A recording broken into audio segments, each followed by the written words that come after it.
I'm Dr. Joseph MD, Department of Sociology, University of Mumbai. This is the e-Pathshala project on religion and society.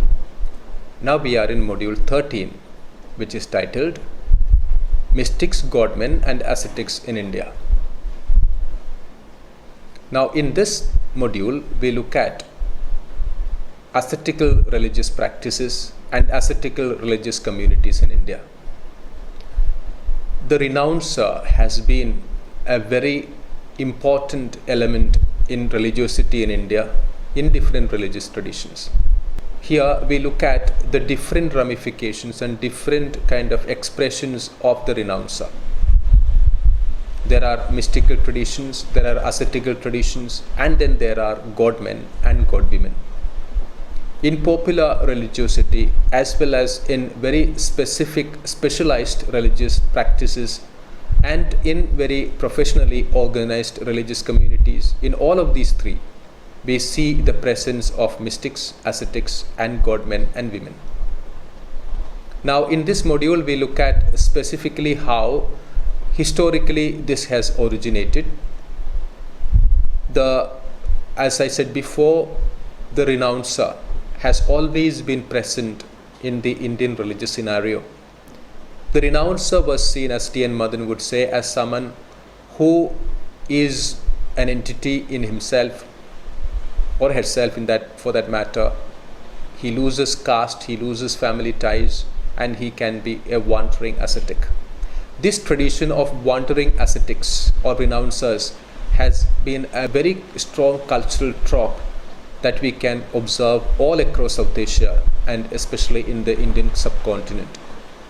In this module, we look at the different and diverse expressions of this, beginning with the ascetic orders in Hinduism, and then looking at the Sufi orders in Islam, and then the modern phenomenon of godmen and godwomen. There is a continuity in all of these, because in all of these three, these are kind of innovative religiosity which is against or which is anti-institution in that sense, or anti-structure in that sense. So this is something that is very novel and very innovative and very diverse. Now coming to the mystics, first of all, the renouncer mystical tradition is common to Jainism, Buddhism and Hinduism as well, and the different local religiosities in India.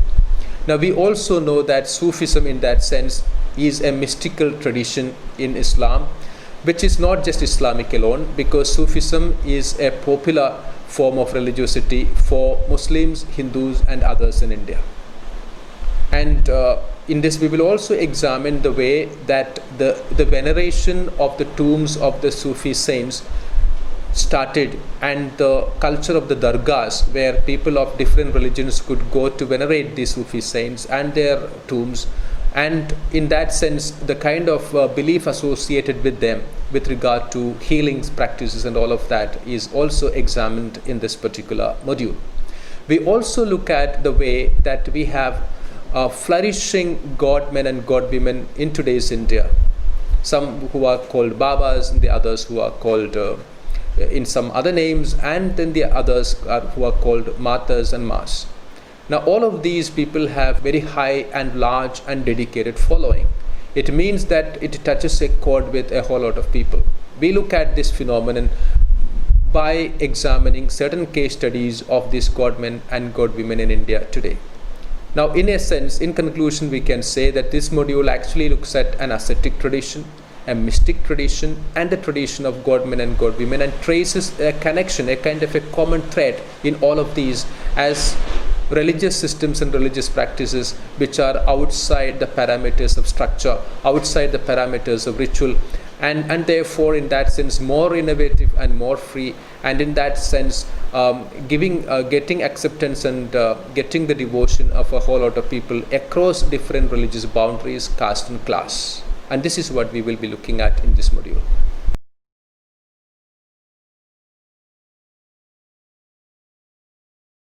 Now we look at the ascetic tradition. Ascetics have renounced the social world to pursue a specific sadhana or spiritual effort or practice in order to attain liberation or moksha. which means that the ascetics are renouncers. They are usually unmarried, maintain celibacy, and have severed or broken all relationships with their family, caste, and do not engage in any profession. In this, what is most specific is that an ascetic is someone who also leaves his or her caste. They live separately in monastic institutions or hermitages and are often itinerant, which means that they move from one place to another. They don't have a permanent place of stay. As a group, therefore, they are located outside the hierarchical order of the caste system. Historical background. Renunciation emerged in the first millennium and was connected to ideas of samsara and karma and the need to end suffering by renunciation. The renouncer, according to Louis Dumont, has opted out of the society and therefore of its social relationship, and hence is a person or an individual. Others have argued for his continued social or societal role in society. So if you look at what Dumont has said, a renouncer has an individuality which others do not have. In medieval India, Hindu ascetic orders include that of Dasnamis and Nath Kanpata yogis connected to the Shaiva tradition and Bairagis of the Vaishnava tradition. These mathas also had monastic armies to protect monastic endowments, sectarian shrines, pilgrimage routes, and commercial interests. Next, monastic organization and the life of the sadhus. Mathas are places where scholastic monks live, study, and perform devotional and meditational activity. The akhadas are places where militant or warrior ascetics live. The mathas and the akhadas have their own administrative setup, very, very distinct deity, flag, separate emblems, and even weapons. The mathas and the akhadas are administered by their mahant. So the mahant becomes the local leading person of a matha or an akhada. Most sadhus undergo diksha or initiation into renunciation by their guru and live with them for a specific number of years. Undergoing diksha or initiation is a condition for one to be a sadhu. Most of them follow a daily routine or regimen that includes yoga, exercises, meditation, devotional worship, and performing penances, and generally are itinerant in nature.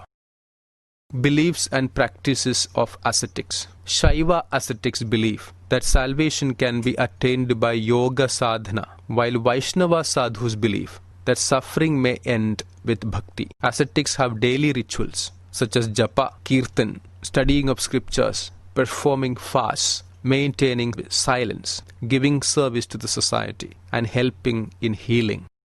Corporate ascetic rituals include initiation, dhuni puja, bhandaras, julus, encampments at religious festivals, and so on. Public rituals include kirtans, sacrifices, sammelans, pravachanas, and all of these for lay devotees. So you have daily rituals, corporate ascetic rituals, and public rituals. Now we go to a very interesting ascetic tradition. In South Asia, which is called Sufism. Sufism is understood as Islamic mysticism that comprised a set of techniques to enable direct personal encounter with the divine. Sufism follows most of the Islamic beliefs and practices. In addition, it also requires chanting, remembrances of God, meditation, the cultivation of moral virtue, the observance of formal rules of etiquette, and the respectful interaction with their master. All such practices were to be pursued under the direction of a master. So just like all other monastic orders, a master and the guidance of the master and the following disciple is a model that we can see that is prevalent in all of these orders. Now we go to something connected to the Sufis, the Sufi Sheikh or Peer. A Sufi Peer was a blessed man who claimed descent from the Prophet.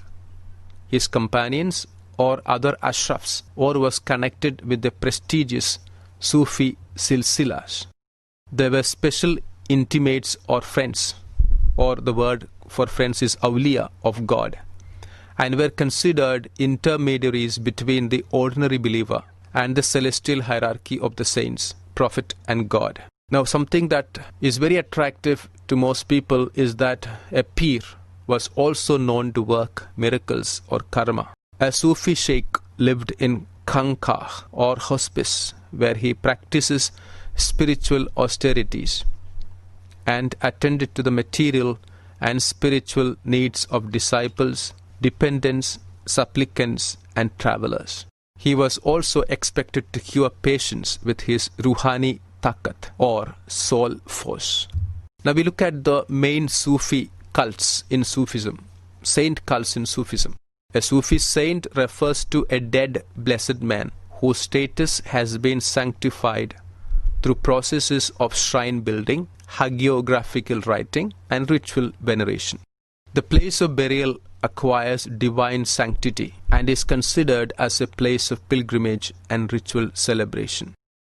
The festival at the shrines is called the Urs, or the mystical marriage, union with God, and lasts for 3 days.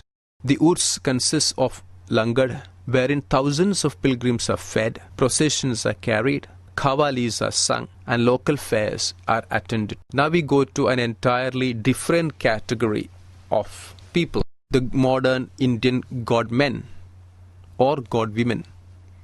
Indian godmen are variously called as Swami, Gurus, Shastris, Bapus, and Bhagats. It's significant to note that there are also godwomen who could be called Mata or Ma. They espouse complete dependence and identification with the Guru. They have evolved a vast network of institutes, ashrams, and complex organizational structures. They have amassed huge assets, employing disciples to manage and run these institutes.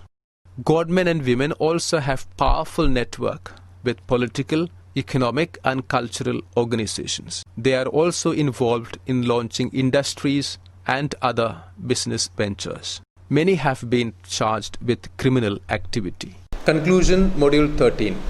In this module, we looked at mystics, ascetics, and godmen and godwomen. Now, this, as we have seen right now, we have looked at different case studies from different historical epochs. And in all of these, we see a continuity of a religious innovator. And at the same time, this innovation happens within a cultural trope which is there and which is widespread and which everyone understands.